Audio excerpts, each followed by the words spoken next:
ഏതെങ്കിലും തരത്തിൽ ഭാര്യ പറയുകയാണ്, എനിക്ക് നിങ്ങളുടെ ഉമ്മയുടെ കൂടെ നിൽക്കാൻ വയ്യ, എന്നാ നീ നിൽക്കണ്ട പൊന്നെ, നമുക്ക് വീട് മാറിപ്പോകാം എന്ന് പറഞ്ഞിട്ട് നമ്മൾ വീട് മാറിപ്പോയാൽ, വാടകയ്ക്ക് പോയാൽ, അല്ലെങ്കിൽ ആ കാരണത്താൽ നമ്മൾ വീട്ടിൽ നിന്ന് അകന്നു പോയാൽ, എന്റെ പ്രിയപ്പെട്ട യുവാക്കളെ, സഹോദരിമാരെ, അള്ളാഹു നമ്മുടെ ജീവിതത്തിൽ ബറക്കത്ത് ചെയ്യുമോ? ഒരു സ്വഹാബി എന്ന് പറഞ്ഞാൽ അവരുടെ മഹത്വം ഞാൻ പറയേണ്ടതില്ലല്ലോ. വഫാത്താകാൻ കിടക്കുകയാണ്. റസൂലുള്ളാഹി സ്വല്ലല്ലാഹു അലൈഹി വസല്ലം തങ്ങളുടെ അടുക്കൽ വന്ന സഹാബികൾ പറഞ്ഞു, നബിയെ, അൽഖമക്ക് കലിമ ചൊല്ലാൻ കഴിയുന്നില്ല. ബേജാറായി പോയി. ലാ ഇലാഹ ഇല്ലല്ലാഹ് എന്ന് ചൊല്ലാൻ കഴിയുന്നില്ല. ഇത് കേട്ടപാട് റസൂലുള്ളാഹി ഇറങ്ങി അൽഖമയുടെ അടുക്കൽ പോയി കലിമ ചൊല്ലി കൊടുത്തപ്പോൾ കലിമ ചൊല്ലുന്നില്ല. റസൂലുള്ളാഹി തങ്ങൾ ഉമ്മയെ വിളിച്ചു, നിങ്ങളോട് എന്തെങ്കിലും വെറുപ്പുണ്ടോ?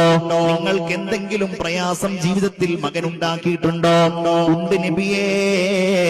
കല്യാണം കഴിഞ്ഞവന്റെ ഭാര്യയോടൊപ്പം അവൻ കഴിഞ്ഞുകൂടുമ്പോ എന്നെ അവൻ അവഗണിക്കാറുണ്ടായിരുന്നു, എനിക്കവൻ പ്രയാസങ്ങൾ ഉണ്ടാക്കിയിരുന്നു.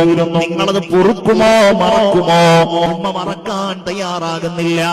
എന്നാൽ കുറച്ച് വിറക് കൊണ്ടുവരൂ, ശിക്ഷ ഇവിടെ തന്നെ അങ്ങ് കൊടുക്കാമെന്ന് പറയുമ്പോ, അത് വേണ്ട, എന്റെ മകനെ പ്രയാസപ്പെടുത്തണ്ട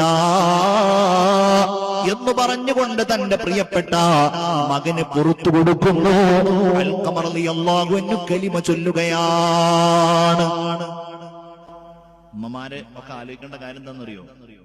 നമ്മളുടെ ദുആകൾ എന്ന് പറഞ്ഞാല് അത് മക്കൾക്ക് അനുകൂലമാണെങ്കിലും പ്രതികൂലമാണെങ്കിലും വേഗം ഭവിക്കുന്നുള്ളതാണ്. മക്കളായ നമ്മൾ മനസ്സിലാക്കേണ്ടതെന്നറിയോ? നമുക്ക് ഏറ്റവും കൂടുതൽ ഗുണപ്പെടാൻ, നമ്മുടെ ജീവിതത്തിൽ നമുക്ക് കിട്ടാൻ സാധ്യതയുള്ള ഏറ്റവും നല്ല ദുആയാണെങ്കിൽ അത് നമ്മളുടെ മാതാവിൽ നിന്നും പിതാവിൽ നിന്നുള്ളതാണ്.